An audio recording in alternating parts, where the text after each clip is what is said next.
take the opportunity to reflect basically on what's happened this past year.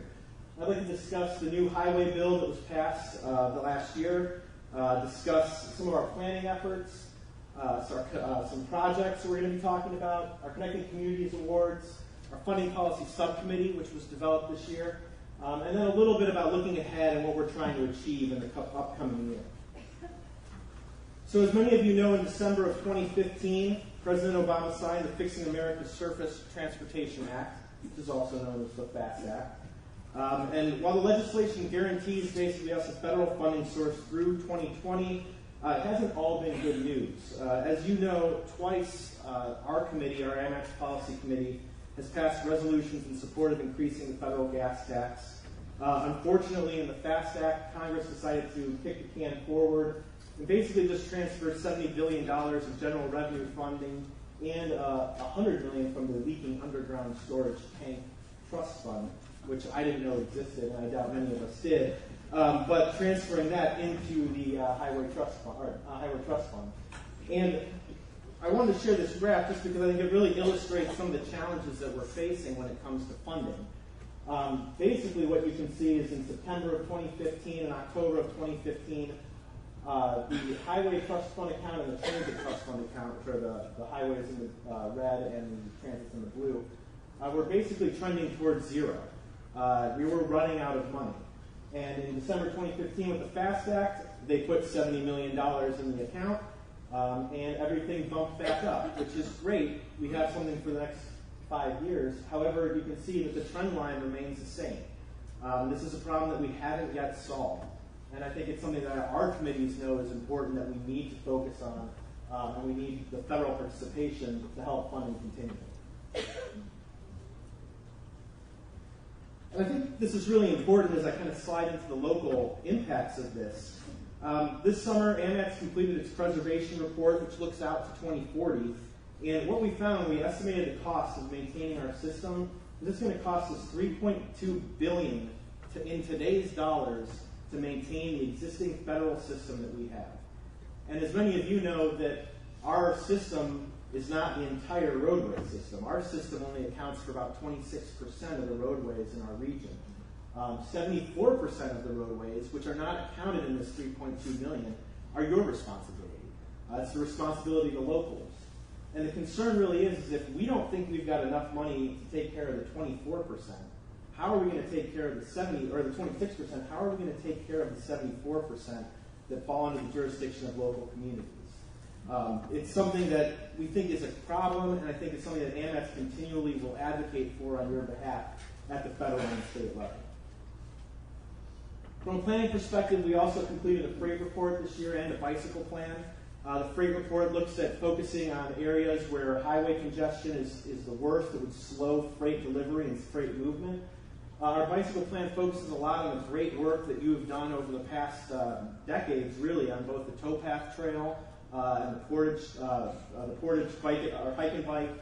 These trails, I think, are key connectors that we're looking to now develop the feeders and the access to those so that everyone in our region can reach those fine trails. And this year, I think there's been a story, or at least we've seen a few stories in the paper. I'm sure some of you have heard about Carmageddon, or Akron's version of Carmageddon, which is probably very pedestrian if you were in LA or somewhere else. But, and I must confess, due to the detours, I've been late to a few meetings as I continually think I can go southbound on I-77 off of 76. I'm sure many of you have done that. And it is kind of interesting because I think when a lot of us are in the public, we hear from people saying, like, why are there so many orange barrels? And what's with the construction? And why is all this work going on? And it's always kind of said in a negative light. And I think what people don't realize and what we try to remind people is that the reality is that we desperately need these projects. The work that's being done now it's transformative. It makes things safer. It improves connectivity. It reduces congestion. And it has an economic impact. We should be thrilled that we have these construction issues that we have. And really, I'm glad that AMATS has been a part of it this year with about $24 million of that construction. The projects that we sold this year, a lot of them were very big projects, large-scale projects that we were able to be a part of. And so what I wanted to do is just highlight a few of those, talk about them that sold in 2016 that helped make our our $24 million of projects, one of our strongest years ever in terms of projects that were sold. First project is State Route 59, or the Akron Inner Belt. As many of you know, this is a $20 million construction project. It's repurposing land for economic development.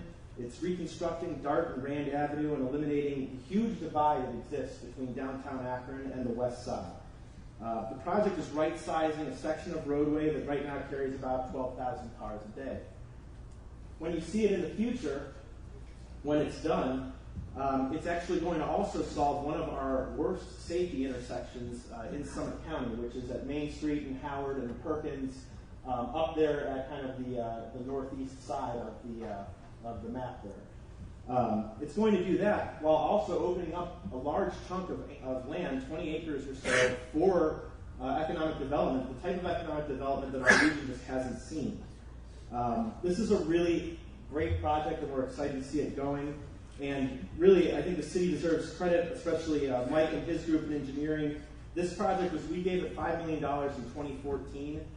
It sold 2 years later in 2016, and that is very rare for a project the size of this one. So congratulations to the city for expediting that.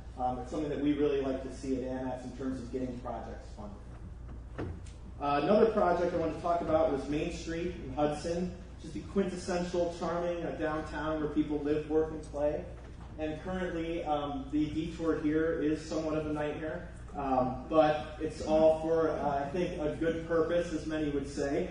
It's a $5 million construction project, and what it's going to do, once the detours are done and the project is reconstructed, it's basically going to make the downtown and the green even more accessible than it was before.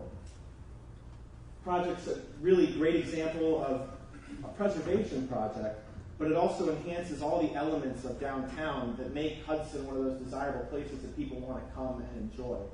This is one of the graphics of what it's going to look like in the future with well-marked crossings down State Route 91 and in the shopping district area. Another transformative project in our region is Summit Street in Kent. It is the perfect example in our region of a complete street. This project sold this year, and it goes right through the heart of Kent State University. The corridor is one of the highest used bike and pedestrian corridors in our region, and it's also one of the more congested areas in our region. The city of Kent has developed an innovative design that accommodates cars, bikes, and pedestrians in a very complicated environment.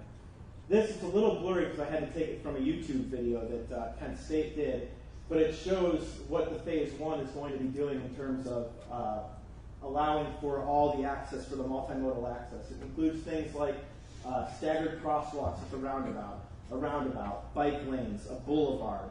This is a beautiful project. It's about $16 million of construction funding, and it really is going to make Kent State, the city of Kent, much better, and that area much better to traverse for students, faculty, and the general public. Work also started on State Route 91 and Fish Creek Road.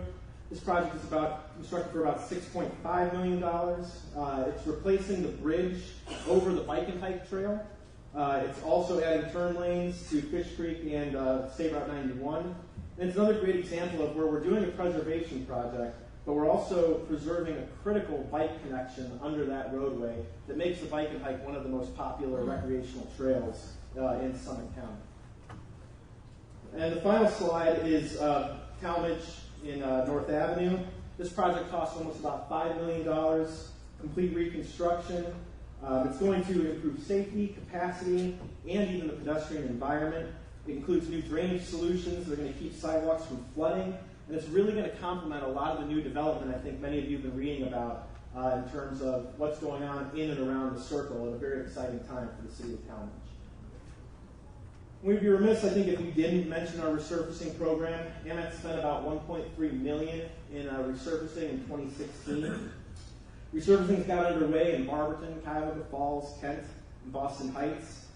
Resurfacing is a critical part of what we do here at AMATS. As we talk about preservation, there's no better way to preserve the system than to keep our roads in decent shape.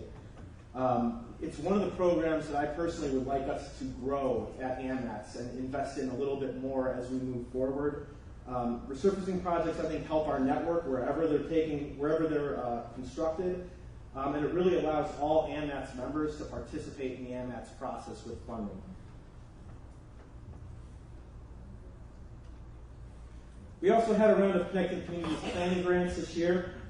AMATS awarded about $115,000, which was matched locally by communities by about $75,000. Just to summarize, Kent and ODOT will be looking to right-size the State Route 261 corridor. Hudson will be connecting Veterans Trail through their downtown. Twinsburg is making trail connections that lead to the Twinsburg Square. And Green will be developing a bicycle and pedestrian connectivity plan. We're really excited to get underway with these planning projects, and you'll hear a little bit more about connecting communities as we talk about Barberton in the panel discussion. But we expect these grants to be completed by the end of 2017. Also this year, AMATS established a funding policy subcommittee comprised of both policy committee members and TAC members. And the goal of the subcommittee is to examine our existing funding policy and recommend changes that will make the program more efficient, equitable, fair, and transparent. Our hope is that recommendations will come out in early 2017 and in time for our next round of funding in the fall, where we will be making recommendations to the policy committee of how to improve our funding policy. To close, I think looking ahead, I think it's important to emphasize that preserving our existing system in AMATS is still our #1 priority. We believe, though, that we can do this while advancing projects that improve safety, connectivity, livability, and congestion. AMATS will continue to focus on preservation as we look to expand our resurfacing program and begin to do more data analysis to determine how best to preserve the assets that we have. We also want to see more money on the street as quickly as possible. The best way for us to show our need to the state, to the feds, is to continually having projects developed and ready to sell. We want to be aggressive in developing and advancing our projects, and even though we know we're only about a third of this equation, we know we have to work with our local communities, our consultant community, ODOT, to try to deliver projects as quickly as possible. I really want to create a sense of urgency with our members in our project development and an expectation that projects will be completed as quickly as possible. We never want to be in the position to leave money on the table at AMATS, and we want to look for ways to encourage partners to push projects and complete them as soon as possible. The more money we get on the street, the more money we can ask for, and the more money we can get. And I think that's the goal we need to have moving forward. Finally, I think it's critically important that AMATS is here for our members.